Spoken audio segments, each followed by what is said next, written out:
Good evening, good evening. You never want a speaking program to get in the way of the food, especially on a night like tonight, but really what a treat to see everybody here tonight. Your Excellencies, distinguished guests, ladies and gentlemen, welcome to the U.S. Department of State. For those of you who I don't know, I am Rufus Gifford. I am Chief of Protocol of the United States, and I'm just so thrilled to see this group here tonight to relaunch the Diplomatic Culinary Partnership. At the State Department, we know that the heart of diplomacy is so much more than words, meetings, and moments alone. It is about creating the environment that brings us together to overcome barriers and sharing a bit of the best of your culture, which create foundations for dialogue and discussion. There is a reason why so much of our diplomatic work occurs around a lunch or a dinner table. Food serves as one of our most important tools to build bridges, create connections, and deepen relationships. This is a personal passion of mine. While serving as an ambassador overseas, and again through this program, I have sought to tell a story about the U.S. in part through the richness and diversity of our culinary traditions, a richness and diversity that the chefs right here in this room represent. And through the Diplomatic Culinary Partnership, we will seek to do just this. We are honored to be joined in this endeavor by the James Beard Foundation, America's preeminent culinary arts organization. Firsthand, we in the Office of Protocol and the broader State Department have seen the organization's dedication to making America's food culture more diverse and sustainable for everyone. And there is no organization that has a better finger on the pulse of American cuisine. Through this initiative, we will seek to find innovative ways of embracing food, hospitality, and community as diplomatic tools to engage world leaders, further cross-cultural dialogue, and strengthen our bilateral relationships, all the while having a little bit of fun and creating a little bit of joy. And we're lucky to be supported by so many of you in this room. Thank you to our kitchen cabinet tonight who are here in attendance. Also, thank you to Jenny's Splendid Ice Creams and the American Master Chef's Order for supporting this evening's festivities. And tonight, as you can see through their amazing jackets, which I love, members of the American Culinary Corps who will be on the front lines of impacting and reinvigorating the State Department's culinary diplomacies. So please join me in welcoming and thanking the American Culinary Corps.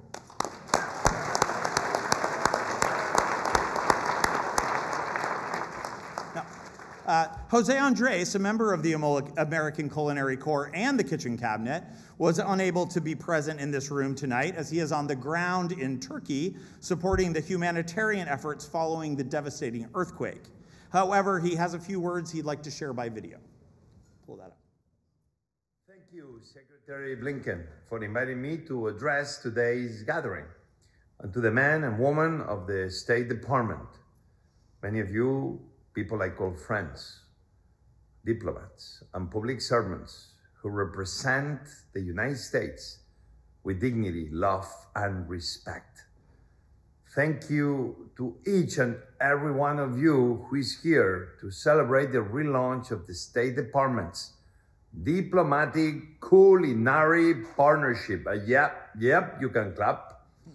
But I'm very sorry I cannot be there myself today with all of you in person. I just arrived in Adana, in Turkey, where World Central Kitchen is responding to this devastating earthquake. Already brave local chefs that came from America and other parts of the world, restaurant owners, volunteers, we are cooking to feed first responders, the wounded, and those displaced by this tragedy. We're already doing close to 50,000 meals a day, and this is day 4th. I feel like I am there in the spirit, because we are all part of a big food family that nourishes our communities as well as communities around the world in good times and in hard times. Many of you I call friends, and many of you, you've been with World Central Kitchen in different parts of America and the world. as well, I know that many of you, if not every one of you, is always front and center, helping make their community better beyond your own restaurants.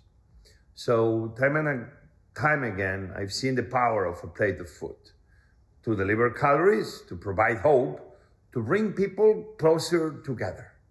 Because food is the ultimate connector. And culinary diplomacy has the power to be a big bridge across the world, sharing our American values and telling our diverse stories. As we come together to build longer tables where we can sit down and break bread together as we the people. Like the great James Beard said, food is our common ground, a universal experience. Or more simple put, from Dr. Biden herself, food is love. I could not be more proud to be part of this incredible group. You are chefs. You are community leaders. You are food fighters. You are champions for hunger and nutrition. You are advocates for equal access. You are teachers, and you listen and learn. You are born here and you are immigrants. You are all bridges between your culture and your community and your country to the rest of the world. We may come from different backgrounds and even from different professions, but I am honored to serve alongside you all in the American Culinary Corps. Again, Secretary Blinken, thank you for your leadership. Thank you for bringing our profession into the State Department. Now, let's get to work. One plate of food at a time. We can change the world. We are so grateful for Jose's global contributions to making the world a better place, and so thrilled to have him join the Diplomatic Culinary Partnership. And in closing, let me thank you again all so much for being here tonight. We're truly thrilled to see you. And as one of the most prominent American icons, is also a bit of an American food diplomat, Julia Child said, quote, "People who love to eat are always the best people." So, thank you. And without further delay, it is my honor to introduce the CEO of the James Beard Foundation, Claire Reichenbach. Thank you so much, Ambassador Gifford. Here's to the good people. Yes. It is such a great honor, the best people. It is such a great honor for the James Beard Foundation to be embarking upon this diplomatic culinary partnership with the US Department of State and to be launching the new American Culinary Corps today. Our mantra at the James Beard Foundation is good food for good. And this program feels like a wonderful expression of that. Together, we have created a remarkable group of chefs and culinary professionals who represent the rich culinary tapestry and panoply of foodways in this country. These individuals are industry leaders and the embodiment of the Foundation's mission and values, many of whom are with us this evening donning their newly minted official blue jackets, and they look terribly smart, I must say. Together, we recognize the power of food in cultivating human connection and as a compelling expression of heritage and culture. A shared meal and the story behind the plate can foster real empathy, can engender cross-cultural understanding and recognition of where we have been and where we are going as a society. As Jose Andres quoted, James Beard himself said, "Food is our common ground. It is a universal experience." And we are so excited to harness that principle through this program in support of the State Department's important culinary diplomacy efforts. And indeed to give this network of chefs a unique opportunity to showcase their cuisine and craft on behalf of this great nation. So a profound thank you to the US Department of State for this inspiring opportunity. We are so proud and honored to work with you as we embark on this new culinary corps. And we thank the incredible chefs and culinary professionals who continue to tell their story and that of their communities through food. And now it is my great privilege to introduce the US Secretary of State, Antony Blinken.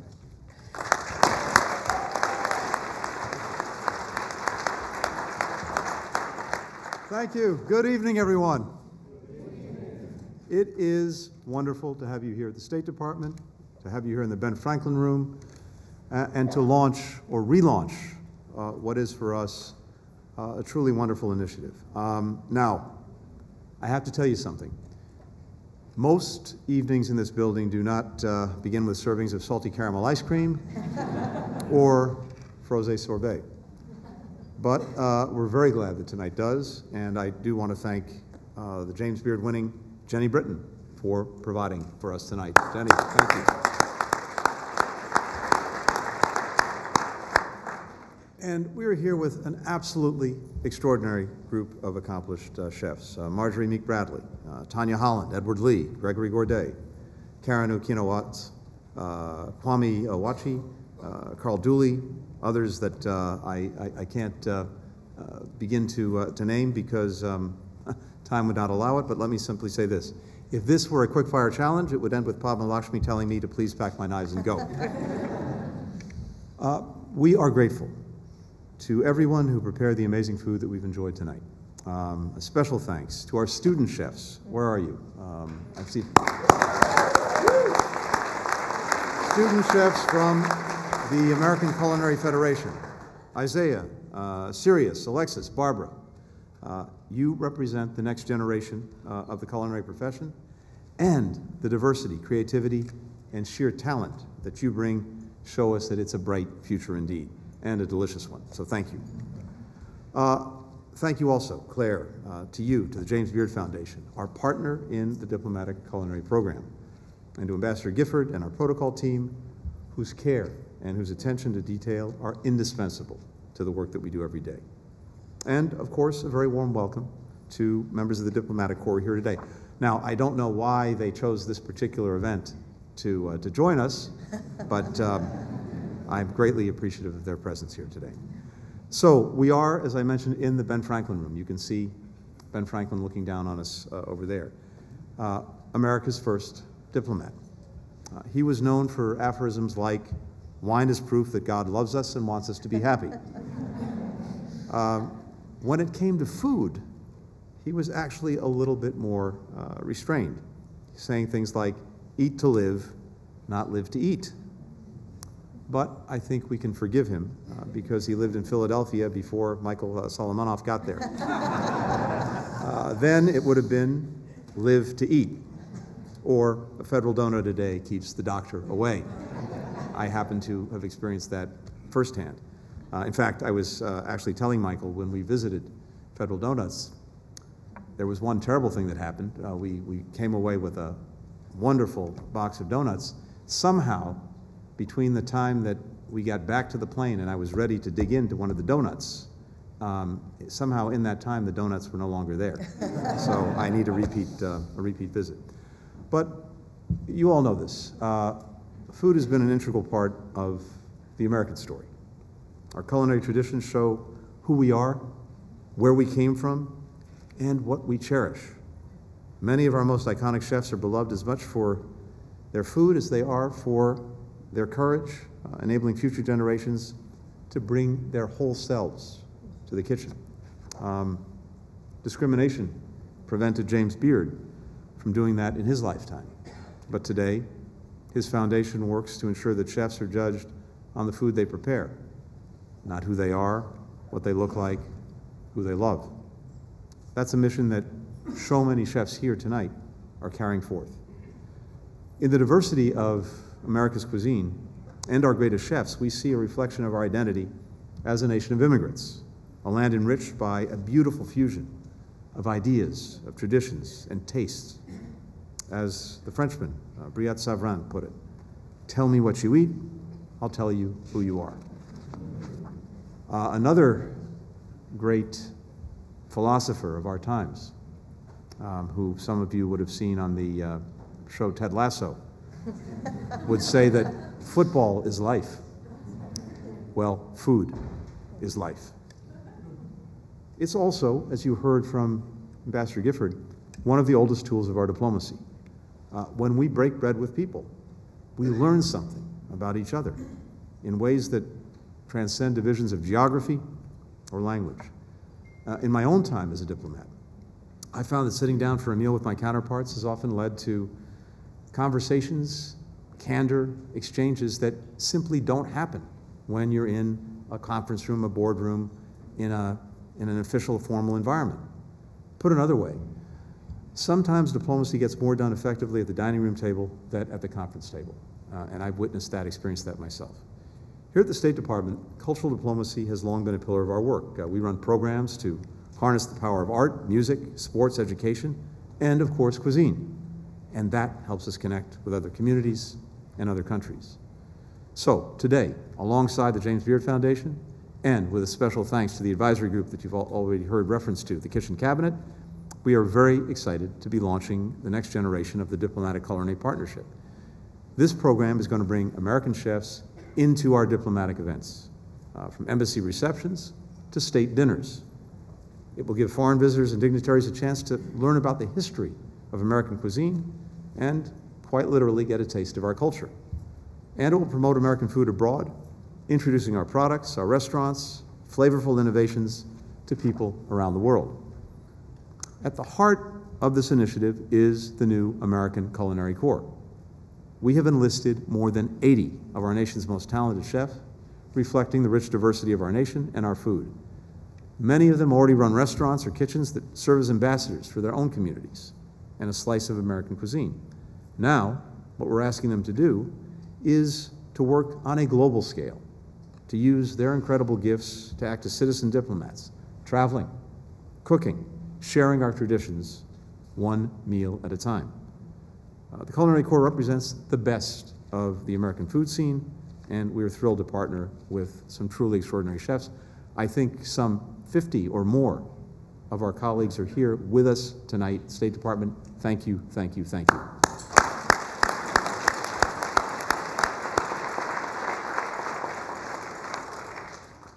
Now, again, I can't single out everyone tonight, but let me just mention a few people. Chefs like Christine Ha, who breaking barriers as a blind chef, a woman of color, an advocate for other chefs with disabilities, and a mastermind behind 2 award-winning Vietnamese restaurants. Sean Sherman, who is preserving and revitalizing indigenous ingredients and techniques by creating dishes like compote made with wild manzanita berries and acorns. Sign me up for that. Kevin Tien, executive chef at DC's Moon Rabbit, which he calls a love letter to his heritage as a first-generation Asian American, and a co-founder of Chefs Stopping API Hate. I know that many members of the American Culinary Corps are involved with this program and recently hosted a benefit dinner to support families that were affected by the horrific mass shooting that we experienced in Monterey Park. Last month in Chicago, I had the opportunity to visit Eli's Cheesecake Company. Now, some of you may have experienced Eli's Cheesecake in the past. In fact, the entire trip to Chicago was an excuse to go to Eli's. But true to its name, Eli's makes incredible cheesecake. But what's even more remarkable is the team making those cheesecakes, a third of whom are refugees. And I got a chance to visit the production line and meet some of these remarkable people. Supporting the next generation of American citizens is a value that's as fundamentally American as cheesecake itself. And Eli's reminds us that good food is as much about what's in our hearts as what's in our stomachs. So I am confident that the chefs of the American Culinary Corps will continue in that spirit as they share their skills, promote our values, and forge new bonds between our country and communities around the world. To each and every one of you who's participating, as one of our new ambassadors, thank you. To all of you here tonight, thank you for joining us. We have a little bit of business to take care of in the signing of this Memorandum of Understanding, and then we'll get out of the way so that people can keep drinking and eating. Thank you very much.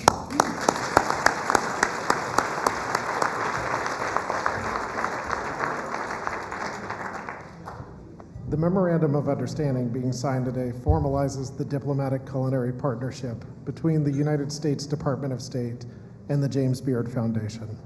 This partnership will endeavor to advance public diplomacy through food and hospitality and bridge cultures through the culinary arts.